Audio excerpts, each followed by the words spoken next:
Scripture to consider before the news. 70 weeks are determined upon thy people and upon thy holy city, to finish the transgression, and to make an end of sins, and to make reconciliation for iniquity, and to bring in everlasting righteousness, and to seal up the vision and prophecy, and to anoint the most holy. We are about to hit that final week for Israel when the Prince of the Covenant confirms the covenant with many, which includes Israel. And he shall confirm the covenant with many for 1 week. That he is looking to be the Prince of Saudi Arabia, Prince Mohammed bin Salman. Now unto the news.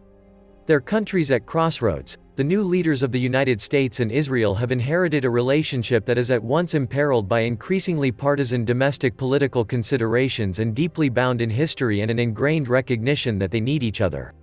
How President Joe Biden and Prime Minister Naftali Bennett manage that relationship will shape the prospects for peace and stability in the Middle East. They are ushering in an era no longer defined by the powerful personality of long-serving Prime Minister Benjamin Netanyahu, who repeatedly defied the Obama administration and then reaped the rewards of a warm relationship with President Donald Trump. Scripture to consider. For when they shall say, peace and safety, then sudden destruction cometh upon them, as travail upon a woman with child, and they shall not escape. When you hear peace and security or peace and stability, that is the same as saying peace and safety, and that will precede sudden destruction. Back to the news. Bennett's government says it wants to repair relations with the Democrats and restore bipartisan support in the U.S. for Israel. Biden, meanwhile, is pursuing a more balanced approach on the Palestinian conflict in Iran. The relationship is critical to both countries. Israel has long regarded the United States as its closest ally and guarantor of its security and international standing, while the U.S. counts on Israel's military and intelligence prowess in a turbulent Middle East. But both Biden and Bennett are also restrained by domestic politics. Bennett leads an uncertain coalition of 8 parties from across Israel's political spectrum whose main point of convergence was on removing Netanyahu from power after 12 years.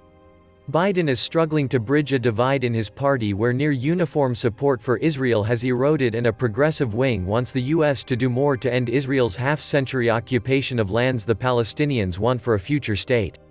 Scripture to consider. I will also gather all nations, and will bring them down into the valley of Jehoshaphat, and will plead with them there for my people and for my heritage Israel, whom they have scattered among the nations, and parted my land. God's land of Israel will be parted soon with the Palestine two-state solution, which is required by Saudi Arabia before they normalize with Israel. Back to the news. Shortly after taking office, the new Israeli foreign minister, Yair Lapid, recognized the challenges Israel faces in Washington. We find ourselves with a Democratic White House, Senate and House, and they are angry, Lapid said upon taking the helm at Israel's foreign ministry a week ago.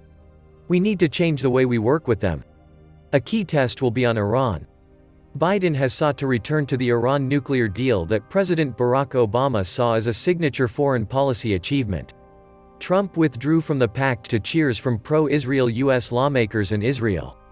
Though Iran has not yet accepted Biden's offer for direct negotiations, indirect discussions on the nuclear deal are now in a 6th round in Vienna. In other news, Saudi Aviation Authority links boarding passes with health app. Scripture to consider.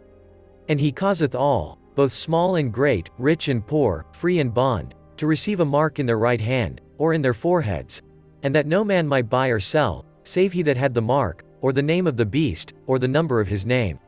Here is wisdom. Let him that hath understanding count the number of the beast, for it is the number of a man, and his number is 666. The he that will cause all is the final pope and false prophet which aids the beast, which is looking to be MBS. No wonder the following news is coming straight out of the land of the Crown Prince, Saudi Arabia, which shows you the direction things are heading, which ends with the mark of the beast in the right hand or forehead to buy or sell. Back to the news. The General Authority of Civil Aviation, GACA, has announced the completion of linking the issuance of boarding passes for domestic flights for all national airlines with the health status in the Tawakkalna app. The boarding passes are issued electronically to passengers whose status in the app is immune, immune by first dose, immune by recovery, or no record of infection. The initiative is the result of cooperation with government agencies, namely the Presidency of State Security, the Saudi Data and Artificial Intelligence Authority, and the Health Ministry, and with national airlines. Tawakkalna was launched last year to help track COVID-19 infections. It has since been updated to include vaccination information and infection status reports. It also functions as a COVID-19 passport. Earlier, GACA said that all foreign travelers and their companions traveling to the kingdom must complete registration for their COVID-19 immunization data before departure. The registration is applicable to all citizens from Gulf Cooperation Council countries, holders of new visas, residents, and their companions, both inoculated and non-vaccinated.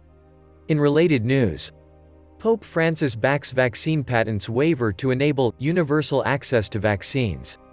Pope Francis has backed growing calls for a patents waiver for COVID-19 vaccines in a video message for a Vax Live benefit concert. Global advocacy groups argue that waiving patents for COVID-19 vaccines could help expand the global supply of shots and narrow the vaccination gap between rich and poor nations. The Vatican's official news site reports that in the message, the Pope calls for universal access to vaccines and the temporary suspension of intellectual property rights. Francis urges the world not to forget the most vulnerable in the face of the pandemic, which has produced death and suffering, affecting the lives of all, and exacerbated existing social and environmental crises. He also counsels against individualism, saying God instills a spirit of communion that allows us to generate a different, more inclusive, fair and sustainable economic model. Francis's words follow the groundbreaking decision by U.S. President Joe Biden's administration this week that the United States would support waiving intellectual property rights to COVID-19 vaccines. The administration believes strongly in intellectual property protections, but in service of ending this pandemic, supports the waiver of those protections for COVID-19 vaccines, U.S. Trade Representative Catherine Tai wrote in a statement. The first Jesuit pope is looking to be the final pope and false prophet. It is no wonder he is calling for universal access to vaccines. The final pope and false prophet will be the one that causes the world to receive the mark of the beast and worship the beast after he is slain of a sword and yet lives in the middle of the upcoming final 70th week for Israel spoken of by the prophet Daniel. Scripture to consider. And whosoever was not found written in the book of life was cast into the lake of fire. Can you prove your name is in the book of life?